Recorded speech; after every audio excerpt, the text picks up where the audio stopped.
Farmer's Almanac is predicting a really cold and wet winter this year.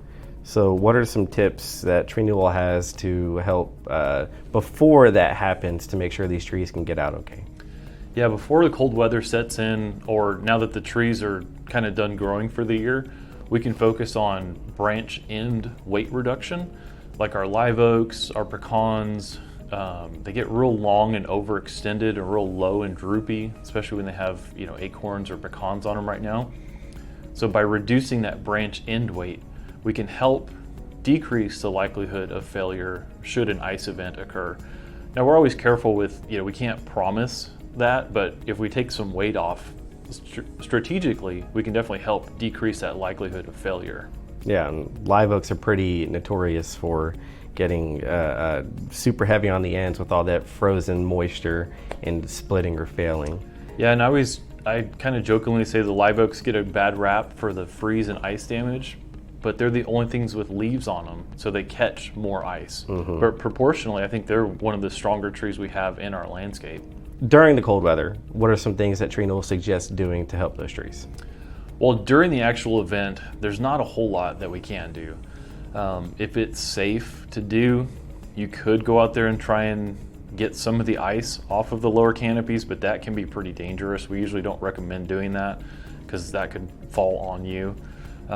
During the actual event, there's not a whole lot to do other than just be cautious, pay attention to what's going on. It's more after the event, that's when you could take some actions. Yeah, so wrapping the trees might help a little bit in a young tree's case maybe, right? You've heard crazy stories about people wrapping C9 light bulbs around the trees, trying to keep them as warm as possible. But if it gets below 0 like it did in 2021, chances are that's probably not going to work so well. Yeah, during the actual event, there's not a whole lot to do, but like you said, wrapping palms, wrapping young maples, red oaks, that real thin barked trees, a lot of those things can help prevent some damage, and a lot of the damage might not be evident for a year or two after. Yeah, one of the best things that you can do is probably not plant, trees or plant more cold hardy trees. We know that we do get pretty cold here, not as cold as some places, but it happens every year where we have some sort of freeze event and trees get stressed. Right, we definitely don't want to pick a tropical plant and expect it to survive North Texas winters because we do get cold. And one of the more damaging things for us is that swing in temperatures. We don't ever get cold and just stay cold, we go up and down. The sudden drop. Right, and that's what causes a lot of the tree damage.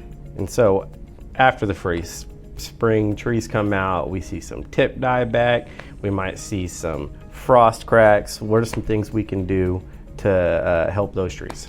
Well, immediately after the event, we would want to address any broken or cracked limbs, for safety mitigation. Then we can address tip dieback with just routine pruning with some fertilization, some pruning cuts to remove those dead ends after the event.